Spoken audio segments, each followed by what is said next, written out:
Black households in general have made substantial gains, though, in net worth. Now, please take this with a grain of salt because when I tell you what the gains were between 2019 and 2022, the disparity still exists compared to white households, as an example, but the increase was from 12.7% to only 15.5% of the median white household wealth. This equated to only $44,000, basically. And however, it was considered like the largest wealth gain for any racial group. Now, mind you, we literally went from it was only a 3% increase, about give or take, right, to 44,000 as our median net worth. So I'm going to agree with Delvin that there are some folks out here lying on the gram, lying on the socials, because if the median is $44,000, there's no way in hell you can afford it made back. And what has happened is that we've created a cycle of debt.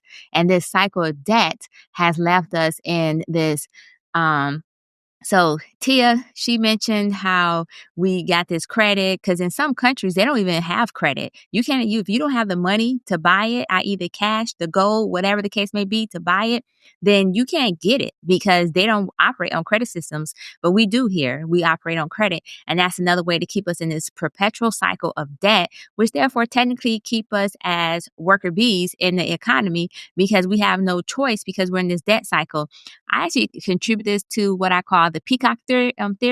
I'm not quite sure if you guys have heard of the Peacock theory. I personally love it because I think it describes the Black folks in general, particularly, Black folks in general, although traditionally is associated with men because men have the tendency to want to be the peacock and flash and do all this stuff to show that they and derive value. I know I saw the look, but technically, if you look up peacock theory, it does say that it's tend to be associated with men because the men peacocks, as in the peacock, the actual bird, the men are the more flashy of the bird. And while they do their mating dance and so forth to attract the woman's attention, the female peacocks are actually pretty plain Jane looking and kind of boring. And so that's why they associated with men while you was throwing me that look over there, Jay. So I just want to make sure that you're aware of where it came from. But anyways, so basically the peacock theory says like in displays of assets, be it appearance, behavior, or possessions, they're using it to signify like, oh, this strength or this status or this fitness that I am this person, I can afford this, I am the man or the woman in some cases. And meanwhile, they're really just surviving. But they need it because, and so traditionally men will flex like the wealth, the cars, the clothes, and basically be shaking their tail feathers without actually shaking tail feathers. Whereas the women will flex the trips, the vacations, and so forth because they're trying to say, "Hey, I'm free. Look at me."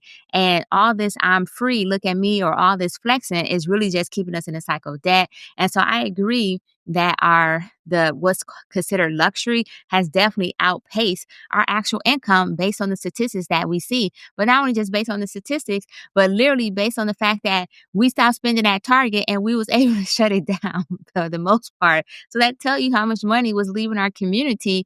And if we think about the fact that in our community alone, the dollar was only hitting us, the dollar would hit our pocket once and then go out. Whereas other communities, it will cycle up to 7 times depending on the community. So I agree once again that we have hit a time in our life where we're too busy chasing this. And I must say that part of it comes from our history and is rooted in the fact that we felt like we do have to dress a certain way. We do have to be to meet a certain standards so that we could be taken seriously or so that we can be considered a good Negro, as they would say back in the day. And then it ended up evolving to where the hip hop culture ended up taking over and telling us what we need to prioritize in our life or what we need to aspire to. And that's why music is so profound in our community. And that's why even the frequencies have changed because they know that the frequency teaches us something too, i.e. generate certain emotions and thoughts and so forth. And so I will co-sign 100% on everything that was said. And I just hope that we actually take this conversation and other people take this conversation and realize that this is a problem in our community and it should be addressed. Now, will it be addressed? Like we're taking the time to address it here and talk about the why or not necessarily the complete why, but how it came to be a little bit. But we can't really delve into it without going into our actual history. And if you just consider modern times, then we know that hip hop has greatly influenced what we're looking at, what we see in the world today. I just want to add in, I'll tell you, technical difficulties. I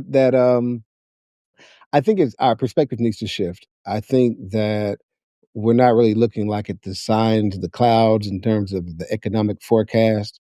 I think what we invest our money in needs to be more real things like real estate, real property, cars, but actual cars that you can drive without them hitting a pothole. Then you need new rims or whatever, like actual functioning vehicles and property. What we're looking at right now is it's like a perfect storm of really bad habits. It's a lot less money in the economy due to inflation and all those other the tariffs or whatever. Then you have the people are getting laid off, so there's less money that people are getting. Then you have these expensive goods that still want to stay expensive, and they still want to turn a profit, so the prices aren't coming down that much. You have people trying to show that they're not hurting financially when they are hurting financially. And now they're like, doing committing crimes or doing other stuff or buying fake stuff just to prove it. And so it's a spiral. And it's a spiral that's rooted in our need for somebody else to look at us. And if we can sell them our fake story, then maybe we'll believe it's true too. And it's got to stop because that's really what it amounts to, right?